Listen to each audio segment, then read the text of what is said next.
ஓம் சாந்தி 27/4/2024 காலை முரளி. ஓம் சாந்தி. பாப்தாதா மதுபன். சிவபகவானோட மகா வாக்கியம். பாபா முரளி சொல்றாரு. இனிமையான குழந்தைகளே, நீங்கள் வந்திருப்பது ஆரோக்கியம், செல்வம், மகிழ்ச்சி, அனைத்து ஆஸ்தியும் அடைவதற்காக. பாபா நீங்க எதுக்கு நம்ம வந்திருக்கோன்றத புரிய வைக்கிறாரு. ஆரோக்கியம் கிடைக்கும், உங்களுக்கு செல்வம் கிடைக்கும், மகிழ்ச்சி, அந்த மாதிரி எல்லா ஆஸ்தியும், இந்த மாதிரி எல்லாமே உங்களுக்கு அடைவதற்காக தான்றாரு. ஈஸ்வரிய வழிபடி நடப்பதன் மூலம்தான் பாபாவின் ஆஸ்தி கிடைக்கும். அப்ப பாபாவுடைய வழி என்ன? பாபா நமக்கு என்ன வழி சொல்றாரோ அந்த வழிப்படி நடக்கிறது மூலம்தான் இதெல்லாம் கிடைக்கும்ட்டார். அப்ப ஸ்ரீமத்தை முழுசா ஃபாலோ பண்ணணும். கேள்வி பாபா குழந்தைகள் அனைவருக்கும் வீணான சங்கல்பங்களை வெல்வதற்கான என்ன யுக்தி சொல்லி இருக்கிறார்? இப்ப பாபா குழந்தைங்களுக்கு எல்லாருக்கும் வீணான சங்கல்பம் எல்லாம் வருது இல்லையா? அதை வெல்வதற்கு என்ன யுக்தி சொல்லி இருக்கிறாருன்னு சொல்றாரு. பாபா பதில் சொல்றாரு. தீய சங்கல்பங்களை வென்றவராக ஆவதற்கு தன்னை ஆத்மா என உணர்ந்து சகோதரன் என்று திசையில் பாருங்கள். பாபா இந்த யுக்தி தான் நமக்கு சொல்றாரு. தன்னை ஆத்மான்னு புரிஞ்சுக்கோங்க, ஆத்மா பிராக்டிஸ் பண்ணுங்க, மத்தவங்க சகோதரன் சிருஷ்டில பாருங்க, அந்த திருஷ்டில பார்வை அதுலயே பாருங்க. சரீரத்தை பார்ப்பதால் தீய சங்கல்பங்கள் வருகின்றன பாபா சொல்றாரு. அதனால் புருவ மத்தியில் ஆத்மாவிய சகோதரனை பாருங்கள்ட்டார் பாபா. தூய்மையாக வேண்டுமானால் இந்த திருஷ்டியை உறுதியாக்குங்கள்ட்டு பாபா சொல்றாரு. அப்ப நீங்க தூய்மை ஆகணும்னா இந்த திருஷ்டியை நல்லா உறுதியாக்குங்க. நிரந்தரமாக பதித்த பாவன் பாபாவை நினைவு செய்யுங்கள் பாபா சொல்றார். நிரந்தர நினைவு இருக்கணும். நினைவின் மூலம்தான் ஆத்மாவின் கரை நீங்கி கொண்டே போகும். எவ்வளவுக்கு எவ்வளவு பாபாவை நினைக்கிறோமோ அவ்வளோக்கு அவ்வளவு நம்மளோட கரை நீங்கிடும்ன்றார். குஷி அதிகரிக்கும், அப்பதான் குஷியும் வரும். மேலும் விகல்பங்கள் மீது வெற்றி பெறுவீர்கள். அப்ப இந்த வீணான விகல்பங்கள்லாம் வருதுல, அதுல வெற்றி பண்ணுவீங்கன்னு பாபா சொல்றாரு. ஓம் சாந்தி. சிவபகவான் தம்முடைய சாலை கிராமங்களுக்கு சொல்கிறார். பாபா சொல்றாரு நமக்கு, சிவபகவான் வாக்கு என்றால் நிச்சயமாக சரீரம் இருக்கும். சிவபகவான் வாக்கு அப்படின்னு சொல்றாருன்னா அப்ப பேசுவதற்காக வாய் அவசியம் வேண்டும்லன்னு பாபா சொல்றாரு. இப்ப சிவபகவான் வாக்கு அப்படின்னா நிச்சயமா சரீரம் இருக்கும் தானே, அப்போதானே பேச முடியும். சரீரம் இல்லாத எப்படி பேச முடியும்? அப்ப பேசுறதுக்கு வாய் அவசியம் வேண்டும் தானே. ஆக கேட்பதற்கு காது அவசியம் வேணும். அப்ப சொல்றவங்களுக்கும் வாய் வேணும், கேட்கிறவங்களுக்கும் காது வேணும். ஆத்மாவுக்கு காதும் வாயும் வேண்டும். அப்ப பேசுறவங்களுக்கும் வாய் வேணும், கேட்கிறவங்களுக்கும் காது வேணும். பாபா சொல்றாரு, ஆத்மாவுக்கு காதும் வேணும், வாயும் வேணும்.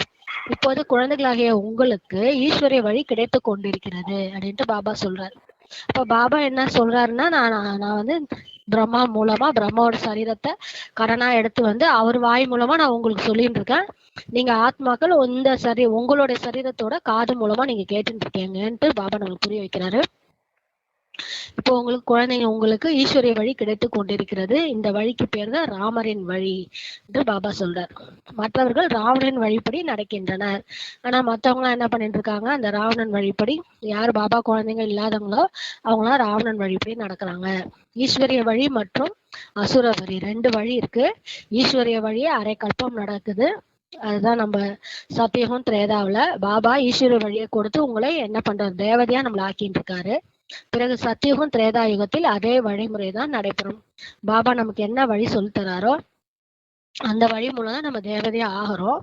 அதே வழிதான் சத்தியுகம் திரேதாவுல நடக்கும்ன்றார் பாபா. இப்ப சொல்லி கொடுத்த மாதிரிதான் நம்ம அப்படியே இங்கேயே ஃபாலோ பண்ணி அங்கேயும் போய் அதே மாதிரியே இருப்போம். அங்கே பிறவிகளும் குறைவுதான். ஏனெனில் அங்க இருப்பவர்கள் யோகிகள். அங்க பிறவிகளும் குறைவு. இப்ப நமக்கு அரை கல்பமே அங்க எத்தனை பிறவி இருப்போம்? 8 1 12 1 20 பிறவிதான் எடுப்போம். டோட்டல் 84 பிறவில வெறும் 20 பிறவிதான் அங்க நம்ம எடுக்க போறோம். மிச்ச பிறவிலாம் இங்கதான் எடுக்க போறோம். இப்ப பிறவி குறைவு. ஏன்னா அங்க ஆயுள் அதிகமா இருக்கு. அதே 2500 வருஷத்துல இங்க நிறைய பிறவி எடுத்துருவோம். துவாபர யுகத்திலயும் கலியுகத்திலயும் 63 பிறவி இங்க எடுப்போம். ஆனா அங்க நம்ம 20 பிறவிதான் எடுக்க போறோம். அங்க ஆயுள் அதிகமா இருக்கும். அதான் பாபா சொல்றாரு, அங்க இருப்பவர்கள் யோகிகள். மற்றபடி துவாபர கலியுகத்தில் ராவணன் வழி இங்க பிறவிகளும் அதிகம். அதனால சீக்கிரமா இங்க என்ன பண்ணிடுறாங்க? சரீரம் விட்டு வேற வேற பிறவி எடுத்துடுறோம். ஏனென்றால் இங்க எப்படி இருக்காங்கன்னா போகி மனிதர்கள்ன்றார். அதனால் ஆயுளும் குறைவு. அநேக சம்பிரதாயங்கள் ஆகிவிடுகின்றன இங்க அப்படின்றார். மேலும் அதிகமான துக்கத்திலே இருக்காங்க. ராமனின் வழிப்படி நடந்தவர்கள் பிறகு ராவண வழிப்படி ஒன்றி விடுகின்றனர். முதல்ல நம்ம எல்லாம் ராமரோட வழி, சிவபாபா சொல்லி கொடுத்த இந்த வழிப்படி தான் நடந்தோம். அதுக்கப்புறம் என்ன ஆயிரும், ராவண வழியில ஒன்றி விடுகின்றனர் பாபா சொல்றாரு. ஆக முழு உலகமே ராவணன் வழிப்படி நடக்கிற ஒன்றாக ஆகிவிட்டது. ஒரே வழி ராவணன் வழி, அவன் வழியில எல்லாரும் நடந்துட்டு இருக்காங்க. இப்ப பிறகு பாபா அனைவருக்கும் ராம் வழி தருகின்றார். பாபா தான் நமக்கு ராமரோட வழியை கொடுக்கிறாரு. சத்தியுகத்தில் இருப்பது ராமரின் வழி, அதாவது ஈஸ்வரிய வழின்றார். அதுதான் சொர்க்கம். ஈஸ்வர வழி கிடைப்பதன் மூலம் சொர்க்கத்தின் ஸ்தாபனை ஆகிவிடுகிறது. இப்ப ஈஸ்வரனே அவரோட வழியை நம்மளுக்கு கொடுக்கறதுனாலதான் சொர்க்கம் ஆகுது, ஸ்தாபனை ஆயிடுது. அரை கல்பத்திற்கு அது எப்போது முடிவடைகின்றதோ அப்போது ராவண ராஜ்யமாக ஆகிவிடுகிறது. அரை கல்பத்துக்கு அப்புறம் முடிஞ்ச பிறகுதான் அது ராவண ராஜ்யம் வந்துருது. அதுதான் இந்த ராவண ராஜ்யம் தான் அசுர வழி. இப்போது தன்னைத்தான் கேட்டுக்கொள்ளுங்கள், நாம் அசுர வழியினால் என்ன செய்து கொண்டிருந்தோம், இதுக்கு முன்னாடி நம்ம என்ன செஞ்சோம், நம்மளே கேட்டுக்கோங்க. ஈஸ்வர வழியினால் என்ன செய்து கொண்டிருக்கோம், ரெண்டுத்துக்கும் வித்தியாசம் இருக்கான்னு பார்க்க சொல்றாரு பாபா. முன்பு நரகவாசியா இருந்தோம், இப்ப என்ன ஆகிறோம், சொர்க்கவாசியா ஆகிட்டு இருக்கோம். சிவாலயத்தில் சொர்க்கவாசியா ஆகிறோம். சிவாலயத்துல இந்த சத்தியுகம் திரேதாயுகம் தான் நம்ம என்னன்னு சொல்றோம், சிவாலயம் எனப்படுகிறதுன்னு பாபா சொல்றாரு. எந்த பெயரினால் ஸ்தாபனை ஆகிறதோ அதற்கு பிறகு பேரம் கூட வைப்பார்கள் பாபா சொல்றாரு. சிவபாபாவால நம்மளுக்கு என்ன ஆகுது, ஸ்தாபனை ஆகுது, அது கூட பேரும் வைப்பாங்க. ஆஹா, அது என்ன ஆலயம், சிவாலயம்ன்றது பாபா. அங்கே தேவதைகள் தான் வசிக்கின்றனர். சிவாலயத்துல தேவதைகள் மட்டும்தான் இருப்பாங்க. படைப்பராகிய பாபா தான் விஷயங்களே உங்களுக்கு சொல்லி புரிய வைத்து கொண்டிருக்கின்றார். இதை சொல்லி கொடுக்கறது யாரு, படைத்தவர் பாபாவே பரமாத்மா தந்தையே இதை சொல்லி புரிய வச்சுட்டு இருக்காரு. எதை படைக்கிறார், படைப்பராகிய தந்தை சொல்றோம் இல்லையா, அப்ப அவர் எதை படைச்சாரு, அதுவும் குழந்தைகளாகிய நீங்கள் புரிந்து கொண்டீர்கள். நமக்கு தெரிஞ்சிச்சு அவர் சத்தியுகம் திரேதாயுகம் பாபா ஸ்தாபனை பண்றாரு இல்லையா, அதனால நீங்க அதெல்லாம் புரிஞ்சுக்கிட்டீங்க. முழு சிருஷ்டியும் இச்சமயம் அவரை அழைக்கின்றது. முழு சிருஷ்டியும் இப்ப பாபாவை கூப்பிடுறாங்க, பதித்த பாவனா வாருங்கள் அப்படின்ட்டு கூப்பிடுறாங்க. பதித்த பாவனா, ஹே பதித்த பாவனா, மேலும் ஹே லிபரேட்டர், இந்த மாதிரி கூப்பிடுறாங்க. ராவண ராஜ்யத்திலிருந்து அல்லது துக்கத்திலிருந்து விடுவிப்பரே என்று இந்த மாதிரி கூப்பிட்டு இருக்கிறாங்க. இப்போது உங்களுக்கு சுகத்தை பற்றி தெரிந்திருப்பதால் இதை துக்கம் என புரிந்து கொண்டிருக்கிறீர்கள். அப்ப எல்லாருக்குமே இது துக்கம் தெரியுது, ரொம்ப கஷ்டத்தை கொடுக்குது. இப்ப சுகம் ஏற்கனவே தெரிஞ்சனால துக்கம் தெரிஞ்சுக்கிட்டீங்கன்றார். இல்லை என்றால் அநேகர் இதை துக்கம் என்று உணர்ந்து கொள்வதில்லை. நிறைய பேருக்கு இது துக்கம்னே தெரியலன்றார் பாபா. ஏன்னா அவங்க அந்த சுகத்தை அனுபவிக்காத இருந்திருப்பாங்க. எப்படி பாபா ஞானம் நிறைந்தராக இருக்கிறாரோ, மனித சிஷ்டின் விதை வடிவமாக இருக்கிறாரோ, அது போல நீங்களும் ஞானம் நிறைந்தராக ஆகிறீர்கள். பாபா நமக்கு எல்லாத்தையும் சொல்லி கொடுக்குறாரு. அவர் ஞான கடல், டீச்சர் எப்படி ஸ்டூடெண்ட்ஸ் சொல்லி தருவாங்களோ அதே மாதிரி நமக்கும் சொல்லி கொடுத்து நம்மள என்னவா ஆக்குறாரு, மாஸ்டர் ஞான கடல், ஞானம் நிறைந்ததா ஆக்குறாரு. விதைக்குள் மரத்தின் ஞானம் உள்ளது அல்லவா. ஒரு விதை இருக்குன்னா அது மரத்தோட ஞானம் முழுசும் அதுலதான் இருக்கும். ஆனால் அது ஜடம். சைத்தன்யம் இருந்தால் சொல்லிடும், சைத்தன்யமா இருந்தா அது என்னன்னு சொல்லும். ஆனால் நீங்கள் சைத்தன்ய மரத்தின் விதைகள். பாபா நம்மள சொல்றாரு, நீங்கள் அந்த சாதாரண ஜட மரம் கிடையாது, நீங்க சைத்தன்ய மரத்தின் உடையவர்கள். அதனால் மரத்தை பற்றியும் அறிந்திருக்கிறீர்கள். பாபா மனித சிருஷ்டியின் விதை வடிவம், அவர்தான் விதை வடிவம், சைத்தன்யமானவர். அதனால அவருக்கு முழுசா தெரியும். அவர் நமக்கு சொல்றாரு, சச்சித் ஆனந்த சுரூபம் எனப்படுகிறார். அவர்தான் சத்தியமான சைத்தன்யமான ஆனந்த சுரூபம் அவர்தான். இந்த மரத்தின் உற்பத்தி மற்றும் பாலனை எப்படி நடைபெறுகின்றது என்பதை பற்றி யாரும் அறிய மாட்டார்கள். இந்த மரம் எப்படி வளர்ந்து அதோட பாலனை எப்படி நடக்குதுன்னு யாருக்குமே தெரியாது. புதிய மரம் உற்பத்தி ஆகிறது என்பதில்லை. பாபா சொல்றாரு, புதுசு புதுசாலாம் மரம் வரதெல்லாம் கிடையாது, இது ஒரே மரம் தான். இதையும் பாபா சொல்லி புரிய வைத்துள்ளார். பாபா தான் நமக்கு சொல்லி புரிய வைக்கிறார். பழைய மரத்தின் மனிதர்கள் அழைக்கிறார்கள். பழைய மரத்தோட மனிதர்கள் அழைக்கிறார்கள் ராமனும் விடியுங்கள். பழைய மரத்தினுடையவர்கள். அப்ப நம்ம தான் கூப்பிடுறோம் எங்க விடியுங்கள். ஏனென்றால் இச்சமயம் ராவண ராஜ்யம். பாபா சொல்றார், இது ராவண ராஜ்யம். மனிதர்கள் படைப்பவரை பற்றியோ படைப்பை பற்றியோ அறிந்திருக்கவில்லை. ஆனா மத்தவங்க மனிதர்கள் யாருக்குமே தெரியல எதுவுமே.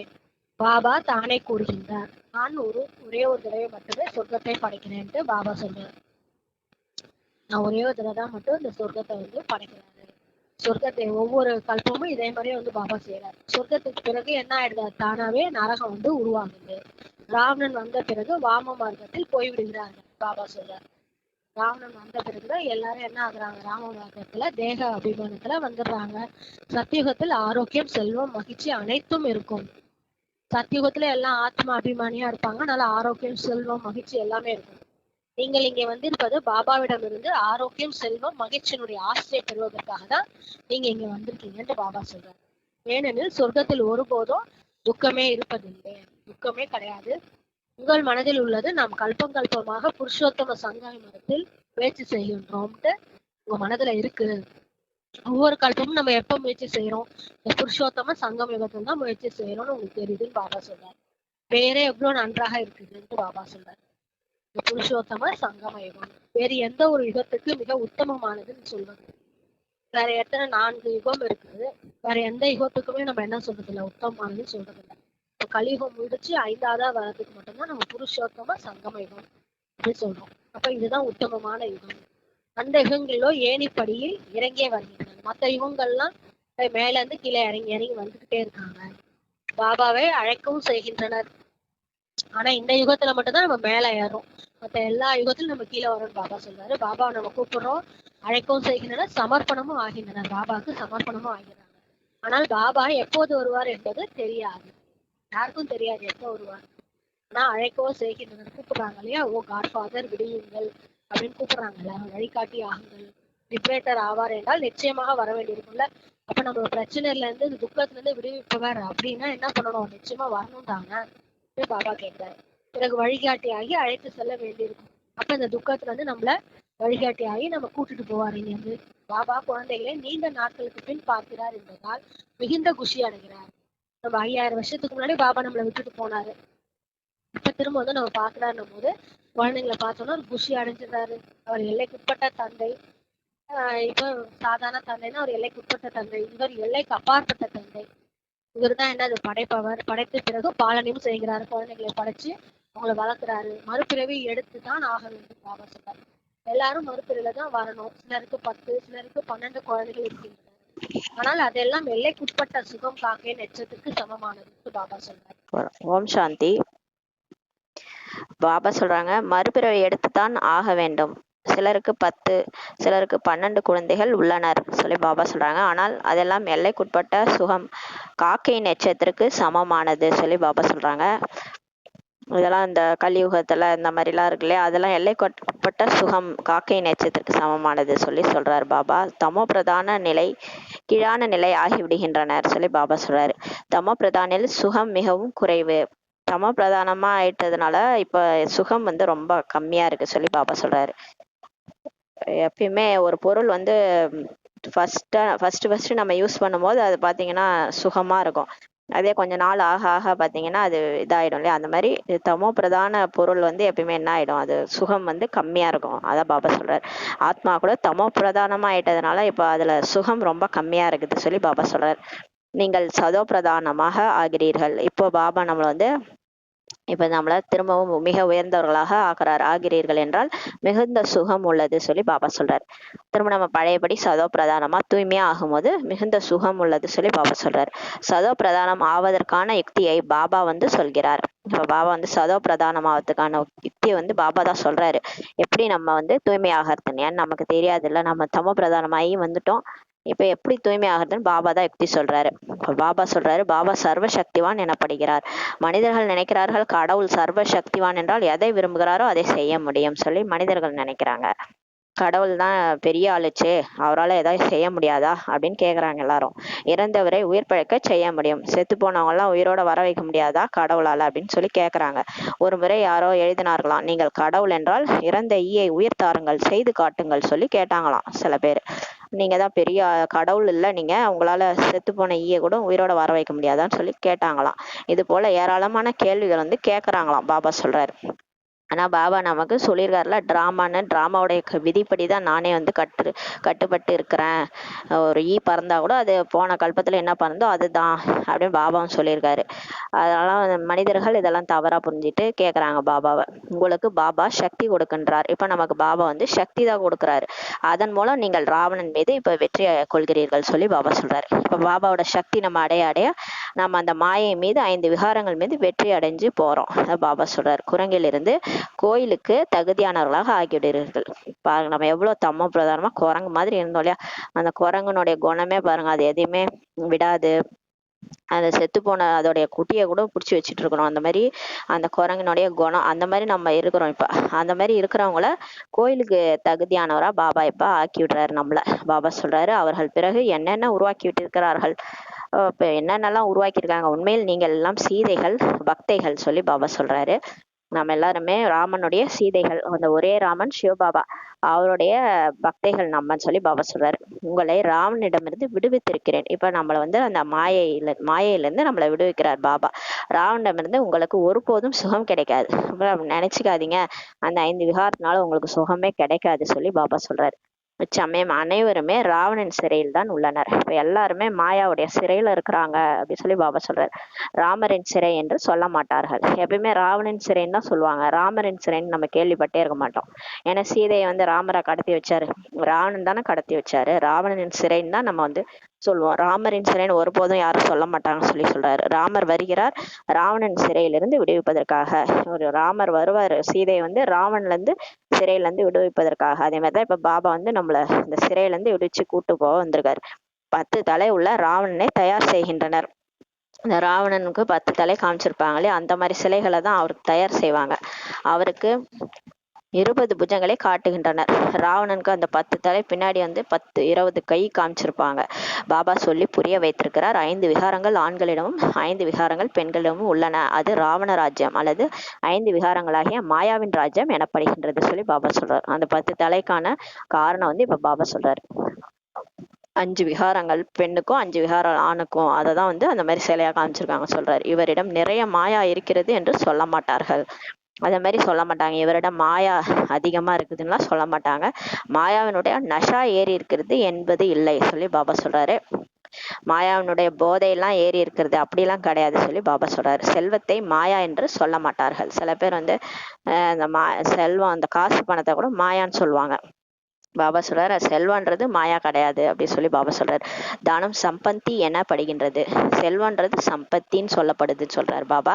குழந்தைகளாக உங்களுக்கு சம்பத்தி முதலியான நிறைவு கிடைக்கிறது. இப்ப பாருங்க, நீங்க இந்த கடைசி பிறவில நம்ம பாபாட்ட வந்து ஆசிரியரா அவர் வந்திருக்காரு. நம்ம குழந்தைகளாகி பாடம் படிக்கும்போது நமக்கு அந்த புத்தியில செல்வம் நிறையுது, ஞான செல்வம் நிறையுது. அதை சம்பத்தின்னு தான் நம்ம சொல்றோம். அந்த சம்பத்தி நமக்கு நிறைவே கிடைக்கிறது சொல்லி பாபா சொல்றாரு.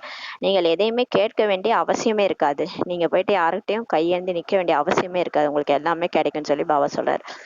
ஏனெனில் இதுவோ படிப்பு. ஏன்னா நம்ம படிச்சுட்டு இருக்கிறோம். புத்திக்கு வந்து பாபா உணவு கொடுத்துட்டு இருக்காரு. படிப்பு படிச்சுட்டு இருக்கிறோம். இந்த படிப்பு மூலமா நம்ம அடுத்தடுத்து எடுத்து போற பிறவிகளுக்கு நமக்கு ஆஸ்தி கிடைக்குது.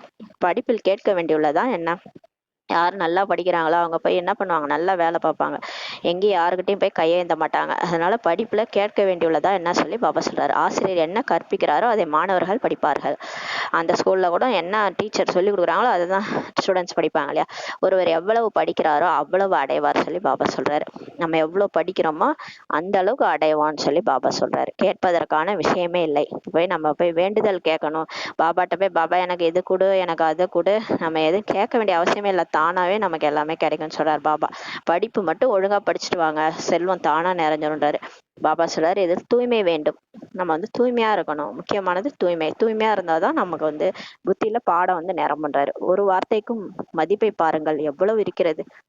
பல லட்சம் மடங்கு இந்த முரளியில ஒரு சென்டென்ஸுமே வந்து பல லட்சம் மடங்கு மதிப்பு இருக்குன்னு சொல்றாரு பாபா. ஒரு வார்த்தைக்குமே மதிப்பு இருக்கு. ஏன்னா இது இறைவனுடைய மகா வாக்கியன்றதுனால ஒரு வார்த்தைக்குமே அவ்வளவு மதிப்பு இருக்கு சொல்றாரு பாபா. பாபாவை அறிந்து கொள்ளுங்கள், நினைவு செய்யுங்கள். இப்ப பாருங்க, பாபாவை யார் கடவுள் அவர் தெரிஞ்சுக்காங்க, அவரை நினைவு செய்யுங்க சொல்லி பாபா சொல்றாரு. பாபா அறிமுகம் கொடுத்திருக்கிறார். ஆத்மா எப்படி புள்ளி வடிவமாக பிந்துவாக உள்ளதோ அது போலதான் நான் கூட ஆத்மா புள்ளி வடிவமாக இருக்கிறேன். பாபாவே வந்து சொல்லிட்டார். நீங்க பக்தி மார்க்கத்துல யாரேதோ வந்து அந்த விஸ்வரூப தரிசனம் பாத்தீங்க, நிறைய சாமியெல்லாம் கும்பிட்டு வந்தீங்க, இவங்கதான் பரம்பொருள் நினைச்சிட்டு இருந்தீங்க. ஆனா அந்த மாதிரி கிடையாது. அவங்க எல்லாருமே பிறப்பிறப்புல வந்தவங்க. நான் எப்படி இருக்கிறேன்னா, நீங்க ஆத்மா என்னுடைய குழந்தைகள் புள்ளியா எப்படி இருக்கிறீங்களோ அது மாதிரிதான் நானும் புள்ளியா இருக்கணும்னு சொல்லி அவரோட அறிமுகத்தை அவரே வந்து இப்ப நமக்கு கொடுத்துட்டாரு. அவர் சதா தூய்மையாக இருப்பவர் சொல்லி பாபா சொல்றாரு. அவர் பிறப்பிறப்புல வர்றதில்ல. அதனால இப்ப அவர் எப்பயுமே தூய்மையா இருக்கிறாரு. அவர் எப்பயுமே அந்த 5 விகாரத்துல சிக்கிறது இல்ல. தூய்மையா இருக்காரு, பற்றற்றவர், அந்த மாதிரி இருக்கிறாரு. பாபா சொல்றாரு சாந்தி ஞானம் தூய்மையின் கடலாக இருக்கிறார். அவர் சாந்தி கடலா இருக்கிறாரு, அமைதியே கடலா இருக்கிறாரு. அமைதியா அது சொல்லுவாங்களா, சிவனேன்னு இருங்க. அந்த சிவனேன்னாலே சாந்தி தான். சாந்தியா இருக்கிறாரு, ஞானம் நிறைந்தவரா இருக்கிறாரு, தூய்மையின் கடலாவும் இருக்கிறாரு. இந்த மாதிரி யாருக்குமே இந்த மகிமை கிடையாது. கிருஷ்ணரை கூட நம்ம இந்த மாதிரி சொல்ல முடியாது. அவர் ஞானக்கடல், சாந்தி கடல், தூய்மையின் கடல்னு கிருஷ்ணரை சொல்ல முடியாது. எந்த ஒரு தேவதைகளுக்கும் இந்த மகிமை கிடையாது. ஒருவருக்கு தான் இந்த மகிமை சொல்லி பாபா சொல்றாரு. அந்த ஹையஸ்ட்லயும் ஹையஸ்ட் ஒருத்தர் தான். அனைவருக்கும் அவரவர் தகுதி என்பது இருக்கவே செய்கிறது. ஆனா எல்லாருக்குமே அவங்கவுங்க புகழ்னு இருக்குது இல்லையா? லட்சுமி நாராயணனுக்குன்னு தனி புகழ் இருக்கு, கிருஷ்ணருக்கு தனி புகழ் இருக்கு. அவங்கவுங்களுக்குன்னு ஒரு ஒரு தகுதி என்பது இருக்கவே செய்கிறது சொல்லி சொல்றாரு. பாபா சொல்றாரு, ஒவ்வொரு அணுவிலும் பகவான் இருப்பதாக நாடகம் உருவாக்கி இருக்கிறார்கள். அணு அணுல பகவான் இருக்கிறதான்னு சொல்லி நாடகத்துல உருவாக்கிட்டாங்கன்னு சொல்லி பாபா சொல்றாரு. நாடகத்தை பார்த்தவர்கள் அறிந்திருப்பார்கள். அந்த டிராமாலாம் கூட நம்ம எல்லைக்குட்பட்ட டிராமாலாம் நிறைய பார்த்துருக்கோம் இல்லையா? இந்த நரகாசுரன் அது அந்த இதை பொழந்தோன்னா தூண்லயும் இருப்பாரு, துரும்புலயும் இருப்பாரு. தூணை உடைச்சோடனே அதுல இருந்து நரசிம்மர் வருவார். அந்த மாதிரி நம்ம அதெல்லாம் நிறைய பேர் பார்த்துருக்காங்க இல்லையா? அந்த மாதிரி பகவான் இருக்கிறாரு அப்படின்னு சொல்லி தெரிஞ்சிட்டு இருக்காங்க சொல்றார் பாபா. யார் மகாவீரர் குழந்தைகளாக உள்ளனரோ அவர்களுக்கு பாபா சொல்கிறார், நீங்கள் எங்கே வேண்டுமானாலும் செல்லுங்கள். யாரெல்லாம் மகாவீரா இருக்கிறீங்களோ, தைரியமா இருக்கிறீங்களோ, எங்க வேணாலும் போங்கன்னு சொல்றாரு பாபா. சாட்சியாக இருந்து மட்டுமே பாருங்கள். எல்லாத்தையும் சாட்சியா இருந்து மட்டும் பாருங்க. நீங்க போய் அதுல போய் கலந்து போயிட்டீங்கன்னா, ஒன்றி நடிச்சீங்கன்னா மாட்டிக்குவீங்க. சாட்சியா மட்டும் இருந்து பாருங்கன்னு சொல்லி பாபா சொல்றாரு. ஆத்மான்னு வந்து எல்லாரையும் ஆத்மாவா பார்த்து சாட்சியா பார்த்தீங்கன்னா எதுவுமே நம்மளை அஃபெக்ட் பண்ணாது. எங்க வேணாலும் போங்கன்னு சொல்லி பாபா சொல்றாரு. இப்போது குழந்தைகளாக நீங்கள் ராம ராஜ்யத்தை ஸ்தாபனை செய்து ராவண ராஜ்யத்தை முடித்து விடுகிறீர்கள். பாபா சொல்றாரு, இப்ப பாருங்க, அவருடைய குழந்தைகள் நம்ம என்ன பண்றோம்? அவருடைய ராஜ்யத்தையே ஸ்தாபனை பண்ணி இந்த ராவண ராஜ்யத்தையே முடிச்சிடும், முடிவு கட்டிடும்னு சொல்லி பாபா சொல்றாரு. இது எல்லையற்ற விஷயமாகும். இதெல்லாம் எல்லையற்ற விஷயம், இது யாருக்குமே புரியாது. அவர்கள் எல்லைக்குட்பட்ட கதைகளை உருவாக்கியுள்ளனர். நம்ம அவங்க வந்து என்ன பண்ணிட்டாங்க, எல்லைக்குட்பட்ட நிறைய கதை உருவாக்கியிருக்காங்க. ராமர், சீதை, ராவணனுடைய கதையெல்லாம் உருவாக்கி இருக்கிறாங்க. அது வந்து எல்லைக்குட்பட்ட கதைகள். சீதையை கடத்தி வச்சுட்டாரு, ராமர் வந்து காப்பாத்தினாரு, அதெல்லாம் வந்து எல்லைக்குட்பட்ட கதைகள், எதுவுமே நடக்கல. பாபா சொல்றாரு, நீங்கள் இப்போது சிவசக்தி சேனைகள். நீங்க உண்மையிலே இப்பதான் சிவசக்தி சேனை, சிவனுக்கு ஹெல்ப் பண்ற சக்திகள் நீங்களாம் சொல்லி பாபா சொல்றாரு. சிவன் சர்வ சக்திவான் அல்லவா? சிவன் பாருங்க, அவரே எதையுமே செய்ய மாட்டார். அவர் வந்து யார் மூலமா தான் செய்வார். அவர் சர்வ சக்திவான். அவரால் முடியாத காரியம் எதுவுமே கிடையாது. சர்வ சக்திவான் அல்லவா சொல்லி பாபா சொல்றாரு. சிவனிடமிருந்து சக்தியை பெற்றுக்கொள்ளும் சிவனுடைய சேனை நீங்கள் சொல்லி பாபா சொல்றாரு. இப்ப அவர்கிட்ட வந்து சக்தி நம்ம வாங்கிட்டு இருக்கிற அவருடைய சேனை சொல்லி பாபா சொல்றாரு. அவர்களும் சிவசேனை என்ற பெயரை வைத்துக் கொண்டுள்ளனர். அவர்கள் சிலர் அங்க கூட சிவசேனைன்னு சொல்லி வச்சிருக்கிறாங்க பக்தி மார்க்கத்துல கூட. இப்போது உங்களுடைய பெயரை என்னவென்று வைப்பது? சரி, அவங்க அந்த மாதிரி வச்சுட்டாங்களே சிவசேனைன்ட்டு, அப்ப உங்களுக்கு என்ன பேர் வைக்கிறதுன்னு சொல்லிட்டு தான் பாபா மாத்திட்டாரு பேரை. உங்களுக்கோ பேர் என்ன வச்சிருக்கிறாரா? பிரஜாபிதா பிரம்மா குமார் குமாரிகள் என வைக்கப்பட்டுள்ளது சொல்லி சொல்றாரு. இப்ப அதனாலதான் நமக்கு இந்த பேரு கொடுத்துருக்காரு. இல்லைன்னா சேனைன்னே வச்சிருப்பாரு. சிவகுமார் சிவகுமாரிகள்னு வச்சிருப்பாரு. இருந்தாலும் நமக்கு அந்த பக்தி மார்க்கத்துல அந்த பேர் இருக்கிறதுனால நமக்கு பிரஜாபிதா பிரம்மா குமார் குமாரிகள்ன்ட்டு வச்சுட்டாரு. அனைவரும் சிவனுடைய குழந்தைகள் சொல்லி பாபா சொல்றாரு. இப்ப எல்லாருமே முழு உலகமுமே சிவனுடைய குழந்தைகள். முழு உலகத்தின் ஆத்மாக்கள் அனைவரும் அவருடைய குழந்தைகள் சொல்லி பாபா சொல்றாரு. சிவனிடமிருந்து உங்களுக்கு சக்தி கிடைக்கின்றது. இப்ப பாபாட்ட இருந்து நமக்கு சக்தி கிடைச்சிட்டு இருக்கு. சிவபாபா உங்களுக்கு ஞானம் கற்று தருகின்றார். இப்ப கடவுளே வந்து நமக்கு ஞானம் கற்று தருகிறார். இதன் மூலம் உங்களுக்கு அவ்வளவு சக்தி கிடைக்கின்றது. இந்த ஞானத்தின் மூலமா தான் நமக்கு சக்தி கிடைக்குது சொல்றாரு. ஆத்மா வந்து சக்தி அடையுது. செவிக்கு உணவு இல்லாத போது சிறிது வயிற்றுக்கு மீயப்படும் சொல்லுவாங்களே, அந்த செல்வத்துள் செல்வம், செவி செல்வம், அச்செல்வம், செல்வத்துள் எல்லாம் தலைன்னு சொல்லுவாங்க. அது திருவள்ளுவர் எழுதி வச்சுட்டு போயிருக்காரு. அது எல்லாமே இந்த ஞான முரளி தான். நமக்கு வந்து சாப்பாடு வயிற்றுக்கு இல்லைன்னா நம்ம என்ன பண்ணோம்னா அந்த முரளியை கேட்டாலே ஆத்மாக்கு அது உணவுன்னு சொல்றாரு பாபா. ஆத்மா அவ்வளவு சக்தி அடையுது இந்த முரளியை படிக்க படிக்க. இதன் மூலம் அவ்வளவு சக்தி கிடைக்கின்றது சொல்லி பாபா சொல்றாரு. அரை கல்பத்திற்கு நீங்கள் முழு உலகத்தின் மீது ராஜ்யம் செய்கிறீர்கள். நம்ம 2500 வருஷத்துக்கு இந்த முரளியை படிச்சு படிச்சே நம்ம என்ன ஆகிறோம்? முழு உலகத்துக்குமே எஜமானனா ஆகிறோம், ராஜ்யம் செய்யறீங்கன்னு சொல்லி பாபா சொல்றாரு. இது உங்களுடைய யோகா பலத்தின் சக்தி. இப்ப பாபா நினைக்க மூலமா நம்ம ராஜ்யம் அடையறோம்னு சொல்றாரு. அது இது உங்களுடைய யோகா பலத்தின் சக்தின்னு சொல்லி சொல்றாரு. அவர்களுடையது புஜ பலத்தின் சக்தி. அவங்க பாருங்க, அணுகுண்டு தயாரிக்கிறாங்க, டிமாண்ட் போட்டுக்கிறாங்க, ஒரு நாட்டை கைப்பற்றுறாங்க, அங்க போயிடுறாங்க. அதெல்லாம் அவங்களுடைய புஜ பலத்தினுடைய சக்தி அப்படி சொல்றாரு பாபா. ஆனா அது அற்ப காலத்துது, உடனே அழிஞ்சு போயிடும். ஆனா இங்க பாபா நமக்கு வந்து அழியாத ராஜ்யத்தை கொடுக்கிறாரு. பாரதத்தின் பழைய ராஜயோகம் மகிமை பாடப்பட்டுள்ளது சொல்லி பாபா சொல்றாரு. பாரதத்தின் பழமையான ராஜயோகம் அந்த யோகத்தை கற்றுக்கொள்ள வேண்டும் என விரும்பவும் செய்கின்றனர். நிறைய வெளிநாட்டுல இருந்து பாருங்க நிறைய பேர் வருவாங்க, சாமியார்கள்ட்ட வருவாங்க, வந்து எங்களுக்கு ஆசையா இருக்கு யோகம் கத்துக்கணும்ட்டு சொல்லி கொடுங்கன்னு சொல்லுவாங்க. பாரதத்தினுடைய பழமையான யோகத்தை கத்துக்க விரும்புறாங்க சொல்றார் பாபா. அதன் மூலம் சொர்க்கம் ஸ்தாபனை ஆயிற்று சொல்கிறார்கள். இது எல்லாமே எழுதியிருக்குது, மற்ற தர்மத்துல எழுதியிருக்கு. பழமையான யோகத்தின் மூலமா சொர்க்கம் ஸ்தாபனை ஆயிற்றுன்ட்டு சொல்றாங்கன்னு சொல்லி பாபா சொல்றாரு. கிறிஸ்து வருவதற்கு இத்தனை ஆண்டுகளுக்கு முன்பு சொர்க்கம் இருந்தது, அது எப்படி உருவாயிற்று? பைபிள்ல இருக்குது, கிறிஸ்துவுக்கு 3000 ஆண்டுக்கு முன்பு சொர்க்கம் இந்த பூலோகத்துல இருந்தது, அங்க ஆதாம் ஏவாள் இருந்தாங்க அப்படின்லாம் இருக்குது. அது எப்படி உருவாயிற்று சொல்லி பாபா கேக்குறாரு. யோகத்தின் மூலம்தான். அப்ப வந்து சொர்க்கம் இருந்துச்சுன்னா அந்த சொர்க்கம் எப்படி உருவாயிருக்கும்? அது அல்லாவின் தோட்டம்னா கடவுளுடைய இடம், அது கடவுளே உருவாக்குன சிவாலயம், அது எப்படி உருவாயிருக்கும்? கண்டிப்பா அது யோகத்தின் மூலமா தான் அந்த இடம் உருவாயிருக்கும்னு சொல்லி பாபா சொல்றாரு. நீங்கள் இல்லற மார்க்கத்தின் சன்னியாசிகள். இப்ப நம்ம இல்லறத்துல இருந்துகிட்டே என்ன பண்றோம்? எல்லைக்கு அப்பாற்பட்ட சன்னியாசி ஆயிட்டு இருக்கிறோம். எல்லைக்கு அப்பாற்பட்ட வைராக்கியத்தின் மூலமாக உடல் மனம் பொருள் எல்லாத்தையும் பாபாட்ட ஒப்படைச்சிட்டு நம்ம இல்லறத்துல வாழ்ந்துட்டு இருக்கிறோம். இல்லறத்துல இருந்துகிட்டே சன்னியாசியா இருக்கிறோம். எல்லாரோடையும் இருந்துகிட்டே அவங்கவுங்க எல்லாத்தையும் சகிச்சுக்கிட்டு சக்தியின் மூலம் சிவனிடம் வந்து சக்தி வாங்கி நம்ம வந்து இல்லற மார்க்கத்தினுடைய சன்னியாசிகளா இருக்கிறோம்னு சொல்லி பாபா சொல்றாரு. அவர்கள் வீடு வாசலை விட்டு காட்டுக்கு சென்று விடுகின்றனர். அந்த எல்லைக்குட்பட்ட சன்னியாசிகள் இந்த 5 விகாரத்தை பயந்துகிட்டு என்ன பண்ணிடுறாங்க? வீடு வாசலை விட்டு காட்டுக்கு போயிடுறாங்கன்னு சொல்லி பாபா சொல்றாரு. டிராமாவின் படி ஒவ்வொருவருக்கும் பாகம் கிடைத்துள்ளது.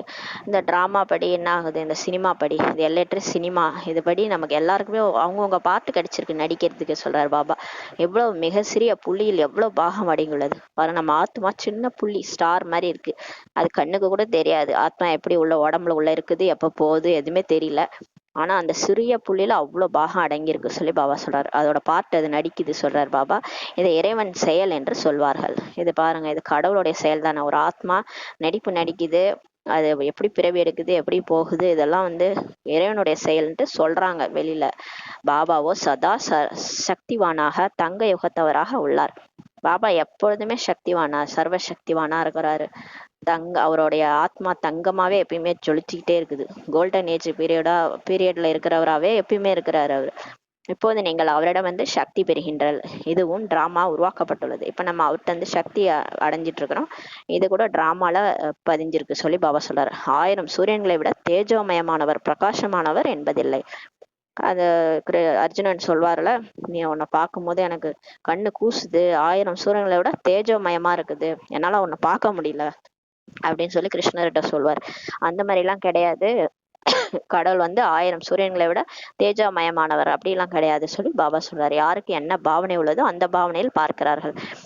எப்படி வந்து நாடகத்துல பதிவாயிருக்கோ அவங்கவுங்களுக்கு எப்படி காட்சி கிடைக்குதோ அந்த மாதிரி பாவனையில அவங்களுக்கு பாக்குறாங்கன்னு சொல்லி பாபா சொல்றாரு. கண்கள் மிக சிவப்பாக ஆகிவிடுகின்றன, போதும் என்னால் சகிக்க முடியவில்லை பாபா சொல்கிறார். அதெல்லாம் பக்தி மார்க்கத்தின் சம்ஸ்காரங்கள் சொல்லி பாபா சொல்றாரு. அந்த மாதிரி சொல்றது இல்லையா, கண்கள் சிவந்துருது உன்னை பார்க்க முடியல அப்படின்லாம் சொல்றாங்கல்ல, அதெல்லாம் வந்து பக்தி மார்க்கத்தினுடைய சம்ஸ்காரங்கள். இதுவோ ஞானம் ஆகும், இதில் படிக்க வேண்டும், இதெல்லாம் படிக்கணும்னு சொல்லி பாபா சொல்றார். தந்தை ஆசிரியராகவும் உள்ளார், படிப்பு சொல்லி தருகின்றார். இப்ப கடவுளே நமக்கு ஆசிரியரா வந்து படிப்பு சொல்லி தராரு. நமக்கு சொல்கிறார், நீங்கள் தமோ பிரதானத்திலிருந்து சதோ பிரதானமாக ஆக வேண்டும். பாபா இப்ப நம்ம சொல்றாரு, குழந்தைகளே நீங்க நடிப்பு நடிச்சு ரொம்ப தமோ பிரதானமா ஆயிட்டீங்க, இப்ப மீண்டும் நீங்க அந்த சதோ பிரதான நிலையை அடையணும்னு சொல்லி பாபா சொல்றாரு. பாபா சொல்லி புரிய வைத்துள்ளார்.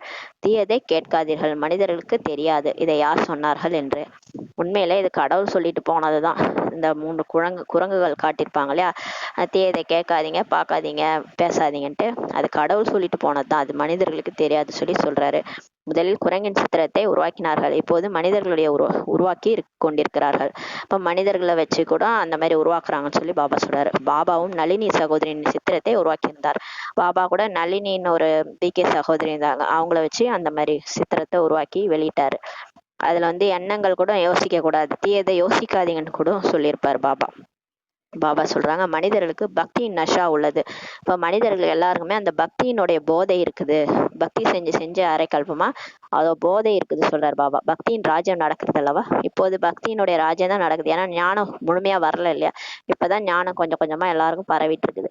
பக்தியின் ராஜ்யம் தான் அரை கல்பமா நடக்குது, அப்ப அதுதான் நடந்துட்டு இருக்கு சொல்றாரு பாபா. இப்போது ஞானத்தின் ராஜ்யம் உள்ளது. இப்ப பாபா வந்துட்டு ஞானத்தினுடைய ராஜ்யத்தை உருவாக்கிட்டு இருக்கிறாரு. வித்தியாசமாகி விடுகின்றது சொல்லி பாபா சொல்றாரு. குழந்தைகளுக்கு தெரியும், நிச்சயமாக ஞான ஞானத்தினால் மிகுந்த சுகம் உள்ளது.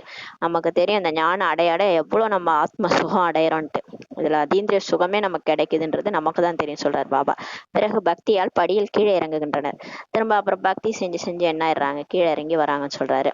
யாரு? குழந்தைகளே தான். எந்த குழந்தைகள் அதீந்திரிய சுகத்துல மிதந்தாங்களோ அவங்களே தான் பக்தி செஞ்சு திரும்ப படியில கீழே இறங்குறாங்கன்னு சொல்றாரு. நாம் முதலில் சத்தியுகத்திற்கு செல்வோம். நம்ம ஃபர்ஸ்ட் சொர்க்கத்துக்கு போவோம், பிறகு சக்கரத்தில் பேன் போல கீழே இறங்குகின்றோம். அப்புறம் கொஞ்சம் கொஞ்சமா நடிச்சு பேன் ஊடுற மாதிரி இந்த டிராமா வந்து சுத்திக்கிட்டே இருக்கும். அப்படியே கீழே இறங்கி வருவோம். 1250 ஆண்டுகளில் 2 கலைகள் குறைந்து விடுகின்றன. 1250 ஆண்டுகள் சத்தியுகத்துக்கு அப்புறம் திரேதாயுகம் வரும்போது 2 கலைகள் குறைஞ்சு 16ல இருந்து 14 கலைகள் ஆயிடும். சந்திரன் தேய்பிறை போல என்று கூறுவார்கள். எப்படி சந்திரன் வந்து நிலா வந்து தேய்பிறை மாதிரி குறைஞ்சிட்டே வருது இல்லையா, அந்த மாதிரி நம்மளுடைய கலைகளும் குறைஞ்சிட்டே வரும்னு சொல்றாரு பாபா. சந்திரனுக்கு கிரகணம் பிடிக்கின்றது, கலைகள் குறைய தொடங்கின்றன. அப்புறம் சந்திர கிரகணம் பிடிச்ச உடனே அந்த கலைகள் குறைஞ்சிருதுன்னு சொல்லுவாங்களே, பிறகு கொஞ்சம் கொஞ்சமாக கலைகள் அதிகரிக்கின்றன. அப்புறம் பாபா இப்ப வந்து நம்மளை தேர்ந்தெடுத்து இப்ப நம்ம கலைகளை அதிகரிக்கிறாரு. இப்ப திரும்ப நமக்கு 16 கலைகளாக அந்த கலைகள் வந்து ஆகிவிடுகின்றது சொல்றாரு. அது அல்ப காலத்தின் விஷயம். இச்சமயம் அனைவர் மீதும் ராகுவின் கிரகணம் பிடித்துள்ளது. பாபா சொல்றாரு, இப்ப எல்லார் மீதும் ராகுவின் கிரகணம் பிடிச்சிருக்குது. அந்த 5 தலை ராவணன், அந்த 5 காமம், கோபம், பற்று, ஆசை, அகங்காரத்தினுடைய கிரகணம் பிடிச்சிருக்கு சொல்றாரு. உயர்ந்ததிலும் உயர்ந்தது பிரகஸ்பதியின் தசா. சொல்லுவாங்கல்ல, குரு பயிற்சி வந்துருச்சுன்னா இவருக்கு குரு பார்வை இருக்குது, இவனுக்கு எங்கேயோ போறான்னு சொல்லுவாங்க நிறைய பேர். அதான் சொல்றாரு, உயர்ந்ததிலும் உயர்ந்தது பிரகஸ்பதியின் தசா, அவரோட குரு பார்வை. பிரகஸ்பதின்றது வேற யாரும் கிடையாது, சிவபாபா தான். அவருடைய திசை நமக்கு இப்ப நடந்துட்டு இருக்குது, குரு திசை நடக்குது. பாபா சொல்றாரு, தாழ்ந்ததிலும் தாழ்ந்தது ராகவின் தசா. ரொம்ப தாழ்ந்ததிலும் தாழ்ந்தது அந்த ராகு திசைன்னு சொல்றாரு. ஒரேடியாக அனைத்தையும் இழந்து ஏழையாகி விடுகின்றனர். இந்த ராகு தசா வரும்போது எல்லாத்தையும் இழந்து ஏழை ஆயிடுவாங்கன்னு சொல்லி பாபா சொல்றாரு. பிரகஸ்பதி தசாவினால் நாம் ஏறுகின்றோம். இப்ப கடவுளே வந்துட்டாரு, குரு திசை நமக்கு நடக்கிறதுனால நம்ம இப்ப ஏறுறோம் அப்படின்னு சொல்றாரு பாபா. அவர்கள் எல்லையற்ற தந்தை பற்றி அறிய மாட்டார்கள். அவங்களுக்கு தெரியாது எல்லையற்ற தந்தை யாருன்னே தெரியாது. இப்போது ராகுவின் தசாவோ அனைவர் மீதும் நிச்சயமாக உள்ளது. இப்ப முழு உலகத்தின் மீதும் ராகுவோட திசை நடக்குது சொல்றார் பாபா. அதை நீங்கள் அறிவீர்கள், வேற யாருக்குமே தெரியாது சொல்லி பாபா சொல்றாரு. ராகு தசா தான் அனைத்தும் இழந்தவர்களாக ஆக்குகின்றது. பிரகஸ்பதி தசா மூலம் செல்வந்தர் ஆகின்றனர் சொல்லி பாபா சொல்றாங்க. பாரதம் எவ்வளவு செல்வம் மிகுந்த நாடாக இருந்தது. ஒரு பாரதம் மட்டுமே இருந்தது. ஃபர்ஸ்ட் உலகத்துல ஒரு பாரதம் மட்டுமே இருந்தது. செல்வம் தங்க குருவி மாதிரி இருந்தது, செல்வம் மிகுந்த நாடா இருந்தது சொல்லி பாபா சொல்றாரு. சத்தியுகத்தில் ராமராஜ்யம் தூய்மையான ராஜ்யமாக உள்ளது. சொர்க்கத்துல ராமராஜ்யம் இருந்தது, தூய்மையான ராஜ்யமா உள்ளது, அதற்கு மகிமை உள்ளது சொல்லி பாபா சொல்றாரு. அந்த ராமராஜ்யம் தூய்மையான ராஜ்யமா இருக்கும்போது அதுக்கு கூட மகிமை இருக்கு சொல்லி பாபா சொல்றாரு. தூய்மை இழந்த ராஜ்யத்தில் உள்ளவர்கள் பாடுகின்றனர், நிர்குணவானகி, என்னிடம் எந்த ஒரு நற்குணமும் இல்லை என்று. அந்த மாதிரி நிறுவனங்களும் உருவாகியுள்ளன. நிர்குண ஸ்தாபனம் அட, இங்கே முழு உலகமே நிர்குண நிறுவனமாக உள்ளது சொல்லி பாபா சொல்றாரு. நம்ம இந்த முன்னாடி எல்லாம் கோயில்ல போய் பாடுவோம்ல, நீங்க எல்லாம் நற்குணங்களும் நிறைஞ்சவங்க, லட்சுமி நாராயணனை பார்த்து நாங்க ஒண்ணுமே இல்லை எங்களுக்கு ஏதாவது கொடுங்கன்னு சொல்லி பாடுவாங்க. அந்த மாதிரி ராவண ராஜ்யத்துல தூய்மை இழந்த ராஜ்யத்துல அந்த மாதிரி பாடுறாங்க.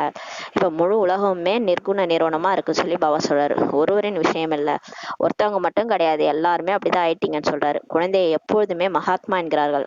சின்ன குழந்தைகளை பாருங்க, அதுங்க மகாத்மான்னு சொல்லுவாங்க. அதுங்களுக்கு ஒண்ணுமே தெரியாது, நம்ம அடிச்சா கூட திரும்ப நம்மளே வந்து கண்டுபிடிச்சுக்கும்.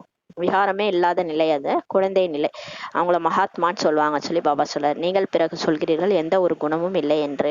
இதுவோ முழு உலகமே குணம் இல்லாததாக உள்ள காரணத்தினால் ராகுவின் தசா பிடித்துள்ளது சொல்லி பாபா சொல்றாரு. இப்ப முழு உலகமே யாருக்குமே குணம் இல்லாதனால முழு உலகத்துக்குமே ராகு தசா பிடிச்சிருக்கு சொல்லி பாபா சொல்றாரு. இப்போது பாபா சொல்கிறார், தானம் கொடுத்தால் கிரகணம் விட்டு போகும். பாபா சொல்றார், இப்ப தானம் கொடுங்க. ராகு பயிற்சி ஆகும்போது கோயிலுக்கு போனா சொல்லுவாங்க, நீங்க வந்து எதையாவது தானம் கொடுங்க, தானம் கொடுத்தா அவங்க ராகு விட்டுருவாரு அப்படின்னு சொல்லுவாங்க. உண்மையில பாபா சொல்றாரு, இப்ப நீங்க 5 விகாரத்தை தானம் கொடுங்க. இந்த 5 விகாரத்தை தானம் கொடுத்தீங்கன்னா உங்களுக்கு பிடிச்ச கிரகணம் விட்டு போயிடும்னு சொல்லி பாபா சொல்றாரு. இப்போது அனைவருமே சென்றாக வேண்டும் இல்லையா? இப்ப எல்லாரும் போகணும். தேகத்துடன் கூட தேகத்தின் அனைத்து தன்மைகளையும் விட்டு விடுங்கள். நம்ம நிறைய தேகம் நடிச்சு வந்துட்டோம், நிறைய இந்த பிறவின்னு கிடையாது, பல பிறவிகள் நடிச்சு வந்துட்டோம். எல்லாத்துல இருந்துமே அந்த மரணம் நம்மளை வந்து அந்த தேக உறவினர்கள் இருந்து நம்மளை பிரிச்சிடுச்சு. அது மாதிரிதான் இப்பயும் நம்ம என்ன பண்ணணும், அந்த தேகம் மற்றும் தேக எல்லா தர்மத்தையும் மறந்துடுங்கன்றாரு. நான் யார் தெரியுமா, நான் என் வீடு என்ன தெரியுமா, என் வாசனை தெரியுமா, நான் என்னுடைய தேசம் என்ன தெரியுமா, என்னோட இந்தியா, அதெல்லாம் கூட மறந்துருங்க. என்ன ஹிந்து தர்மம் அதெல்லாம் கூட மறந்துடுங்க, எல்லாத்தையும் மறந்துடுங்கன்னு சொல்லி பாபா சொல்றாரு. தன்னை ஆத்மா என நிச்சயம் செய்யுங்கள். ஒன்லி நான் ஆத்மா, நெற்றிபுறத்துல இருக்கிறேன், இந்த உடல்ல இயக்கிக்கிட்டு இருக்கிற சக்தி நான், இந்த பிறவில இந்த உடல்ல இப்ப இருக்கிறேன், அந்த மாதிரி நிச்சயம் செய்யுங்க. நீங்கள் இப்போது திரும்பி செல்ல வேண்டும். இப்ப நீங்க கண்டிப்பா திரும்பி போகணும், எல்லாருமே முழு உலகமே திரும்பி போகணும் சொல்லி பாபா சொல்றாரு. தூய்மை இல்லாத காரணத்தால் யாராலும் திரும்பி செல்ல முடியாது. ஆனா இப்ப தூய்மையா இல்ல ஆத்மா, அதால நினைச்சா கூட போக முடியல. போனோம்னாலும் எங்க போக முடியுது? ஏன்னா நம்ம தூய்மை இல்லாதனால பாபா கிட்ட நெருங்கவே முடியாது. தூய்மை இல்லாத காரணத்தினால யாருமே திரும்பி செல்ல முடியாது சொல்லி பாபா சொல்றாரு. இப்போது தூய்மை ஆவதற்கான யுக்தி சொல்கிறார். இப்ப நமக்கு பாபாவே இறங்கி வந்துட்டாரு, நீங்க என் கூட வரணும், திரும்ப நம்ம வீட்டுக்கு போகணும்னா தூய்மை ஆகுங்கன்னு சொல்றாரு. தூய்மை ஆவதற்கான யுக்தியும் சொல்றாரு. எல்லையற்ற தந்தையை நினைவு செய்யுங்கள். என்ன நினைவு செய்யுங்க போதும், நீங்க தூய்மை ஆயிடுங்கன்னு சொல்றாரு பாபா. அநேகர் சொல்கின்றனர், பாபா நான் மறந்து போகிறேன் என்று. நிறைய குழந்தைகள் சொல்றாங்க, பாபா காலையில இருந்து ஒரே வேலை, அந்த பிரச்சனை இந்த பிரச்சனை, எங்க பாபா உன்னை நினைக்கிறது, மறந்தே போயிட்டான் பாபான்னு சொல்றாங்க. பாபா சொல்கிறார், இனிமையான குழந்தைகளே, பதிதா பாவனர் பாபாவை மறந்து விட்டால் நீங்கள் எப்படி தூய்மையாவீர்கள் சொல்லி பாபா கேட்கிறாரு. நீங்க என்னைய மறந்துட்டீங்க, நான் தான் உங்களை தூய்மைப்படுத்த வந்திருக்கிறேன், தூய்மையாக்குபவர். என்னை மறந்துட்டீங்கன்னா அப்புறம் எப்படி தூய்மையாவீங்க, அப்ப என் கூட எப்படி வருவீங்கன்னு சொல்லி பாபா கேட்கிறாரு. என்ன சொல்கிறீர்கள் என்பதை பற்றி சிந்தனை செய்யுங்கள். அது என்ன பேசுறீங்கன்னு புரியுதா உங்களுக்கு சொல்லி கேக்குறாரு. மிருகங்கள் கூட ஒருபோதும் இவ்வாறு சொல்லாது. மிருகங்கள் கூட நான் அப்பாவை மறந்துட்டான்னு சொல்லாதான். அவங்க அந்த குட்டி அந்த குட்டி யானையோ இல்ல குட்டி சிங்கமோ எல்லாம் அவங்க அப்பா கூட தான் நடந்து போகும். அது கூட அப்பாவை மறக்காது. நீங்க என்ன அப்பாவை மறந்துட்டேன்னு சொல்றீங்கன்னு சொல்றாரு. நான் தந்தையை மறந்து விடுகின்றேன், நீங்கள் என்ன சொல்கிறீர்கள் சொல்லி பாபா சொல்றாரு. அது எப்படி நீங்க என்ன மறப்பீங்கன்னு சொல்லி பாபா கேக்குறாரு. நான் உங்களுடைய எல்லையற்ற தந்தை, நீங்கள் வந்திருக்கிறீர்கள் எல்லையற்ற ஆஸ்தியை பெறுவதற்காக. பாபா சொல்றார், நான் உங்களுடைய அப்பா, எல்லையற்ற அப்பா, நீங்க வந்துக்கிறீங்க இப்போ எல்லையற்ற ஆஸ்தி பெறுவதற்காக சொல்லி பாபா சொல்றாரு. நிராகார தந்தை சாக்காரத்தில் வந்துள்ளார். நம்மளுடைய அப்பா பாருங்க, புள்ளியா இருக்கிறாரு, அவரு சாக்காரத்துல வந்துட்டார். நம்ம தான் அவரை தேடணும். கடவுளே எங்க இருக்கிறா, வா என் கண்ணு முன்னாடி வான்ட்டு வந்துட்டாரு இல்லையா?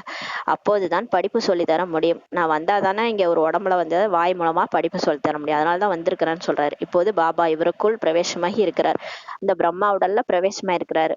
இவர் பாப் தாதா, இவர் நம்மளுடைய சகோதரன் பிரம்மா பாபா, அவரு அப்பா. ரெண்டு பேரும் சேர்ந்து பாப் தாதாவாயிட்டாங்க. பாப்னா அப்பா, தாதானா சகோதரன். இவர் பாப் தாதா.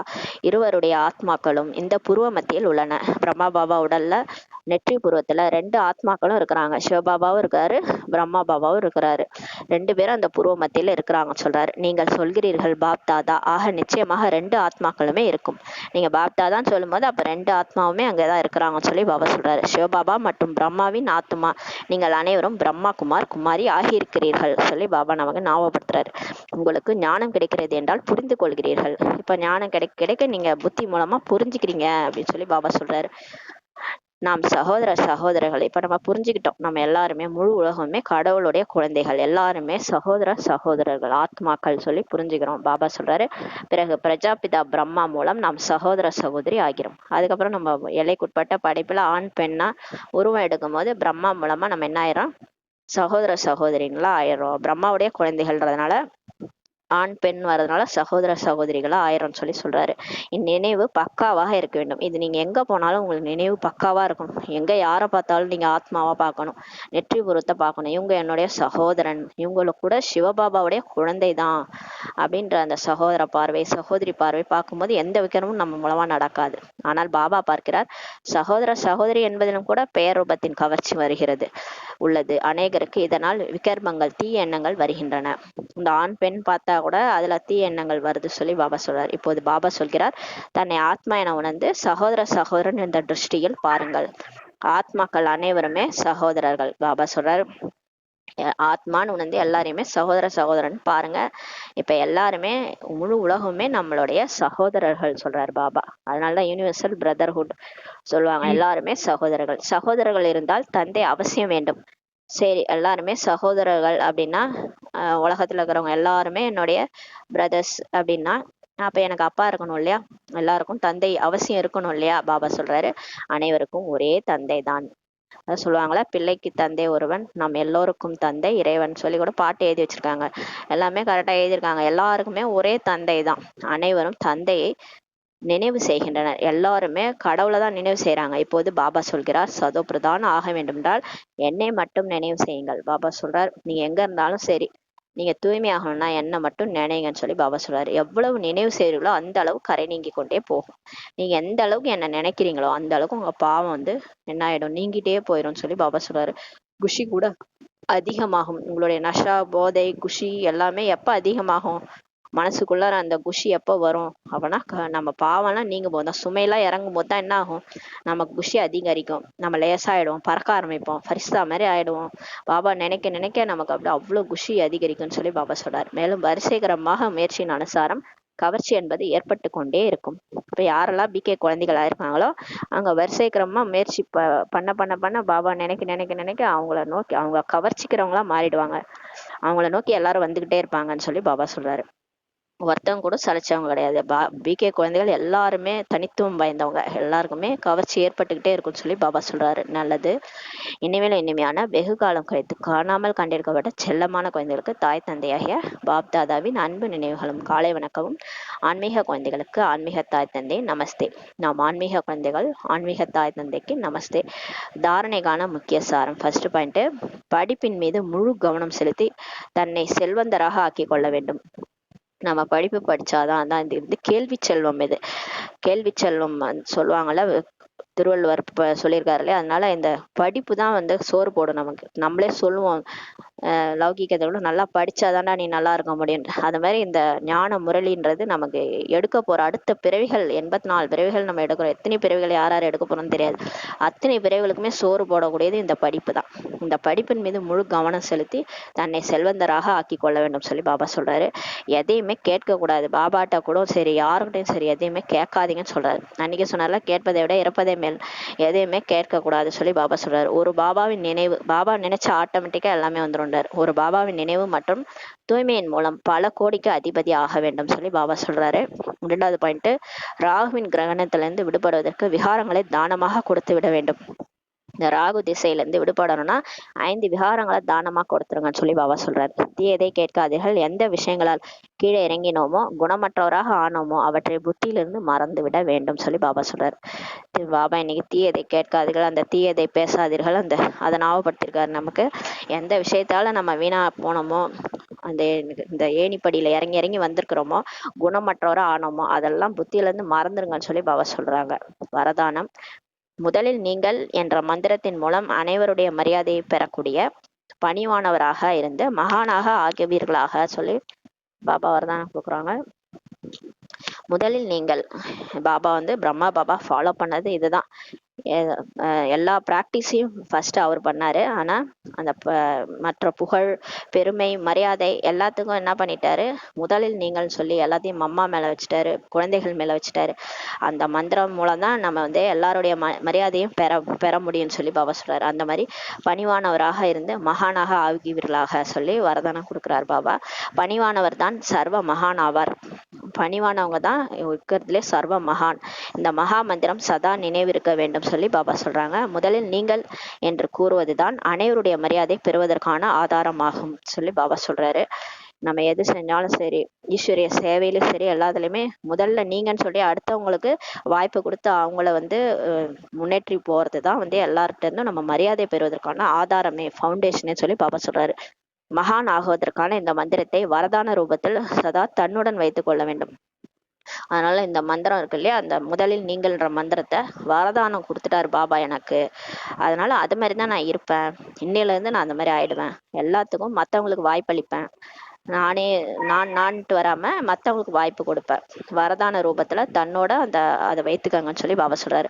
வரதானங்களிலேயே வளர்ந்து கொண்டே பறந்து கொண்டே இலக்கை சென்றடைய வேண்டும் பாபா சொல்றாரு. வரதானம் நிறைய பிளஸ்ஸிங்ஸ் கிடைச்சிட்டே இருக்கு பாபாட்ட இருந்து. டெய்லி வரதானம் கிடைக்குது. அதுல இருந்து வளர்ந்துகிட்டு பறந்துகிட்டே இலக்கை சென்றடைய வேண்டும் சொல்லி பாபா சொல்றாரு. எப்போது வரதானங்களை காரியத்தில் பயன்படுத்துவதில்லையோ அப்போதே உழைக்கின்றீர்கள். பாபா நிறைய வரதானத்துல இதேதான் சொல்லிட்டு இருக்காரு. நீங்க எப்ப வரதானம், அன்னைக்கு கூட தூய்மை ஆகுக யோகி ஆகுகன்ற முதல் வரதானத்தை யார் எடுத்துட்டாங்களோ அவங்களுக்கு ஈஸியா இருக்கும்னு சொன்னாருல்ல. அவங்க தூய்மை ஆகிறதுக்கு கஷ்டப்பட மாட்டாங்கன்னு சொன்னாரு. அதே மாதிரிதான் எந்த வரதானம் இருந்தாலும் நீங்க காரியத்துல பயன்படுத்திட்டே போனீங்கன்னா என்ன ஆகும்னா உழைப்பே இருக்காது சொல்லி பாபா சொல்றாரு. ஆனா நீங்க காரியத்துல வரதானத்தை பயன்படுத்தலைன்னா தான் நீங்க உழைக்கிறீங்கன்னு சொல்லி பாபா சொல்றாரு. ஒருவேளை வரதானங்களால் வளர்ந்து கொண்டே இருந்தீர்கள் என்றால், வரதானங்களை காரியத்தில் ஈடுபடுத்தி கொண்டே இருந்தீர்கள் என்றால் உழைப்பு முடிவடைந்து விடும் சொல்லி பாபா சொல்றாரு. இந்த கடின முயற்சின்றது முடிவடைஞ்சிரும், வரதானங்களால் அப்படியே வளர்ந்துகிட்டே இருப்பீங்கன்னு சொல்லி பாபா சொல்றாரு. எப்போதும் வெற்றி மற்றும் திருப்தியை அனுபவம் செய்து கொண்டே இருப்பீர்கள். எப்பவுமே உங்களுக்கு வெற்றி தான் கிடைக்கும், மாயாவின் மீது வெற்றி கிடைக்கும், திருப்தியா இருப்பீங்க, திருப்தி அனுபவம் செஞ்சுக்கிட்டே இருப்பீங்கன்னு சொல்லி பாபா சொல்றாரு. ஸ்லோகன்: முகத்தின் மூலம் சேவை செய்வதற்காக சதா தன்னுடைய புன்சிரிப்புடன் கூடிய ரமணிகரமான மற்றும் கம்பீரமான சொரூபத்தை வெளிப்படுத்துங்கள். பாபா நிறைய தடவை சொல்லியிருக்காரு, உங்க முகமே சேவை செய்யணும். உங்க முகத்தை பார்த்தாலே இவங்களுக்கு யாரோ கிடைச்சிருக்கிறாங்க, இவங்க மட்டும் உலகத்துல ஜாலியா இருக்கிறாங்க, எல்லாருமே சோகமா இருக்கிறாங்க, இவங்க மட்டும் சந்தோஷமா இருக்கிறாங்க, யார் இவங்களுக்கு கிடைச்சிருக்காங்க, என்ன இவங்களுக்கு அப்படி கிடைச்சிச்சுன்ட்டு எல்லாரும் பார்ப்பாங்க. அந்த மாதிரி உங்க முகம் மூலமா சேவை செய்யணும்னு சொல்லியிருக்காரு பாபா. அந்த மாதிரி நம்ம சேவை செய்யணும்னா சதா தன்னுடைய புன்சிரிப்புடன் கூடிய ரமணிகரமான மற்றும் கம்பீரமான அந்த சொரூபத்தை வெளிப்படுத்துங்கன்னு சொல்லி பாபா சொல்றாரு. புன்சிரிப்பா, பாபா நினைவுல புன்சிரிப்பா இருக்கணும், ரமணிகரமா இருக்கணும், கம்பீரமான தோற்றம் இருக்கணும், அதை வெளிப்படுத்துங்கன்னு சொல்லி பாபா சொல்றாரு. அது மாதிரி மம்மா இருந்தாங்க. மம்மா எப்பயுமே புன்சிரிப்போட ரமணிகரத்தோட கம்பீரமா இருப்பாங்க, சிவசக்தி மாதிரி இருப்பாங்க. அந்த மாதிரி நம்மளும் இருக்க சொல்லி பாபா சொல்றாங்க. ஓம் சாந்தி. நன்றி பாபா, நன்றி ராமா, நன்றி பரிவாரம்.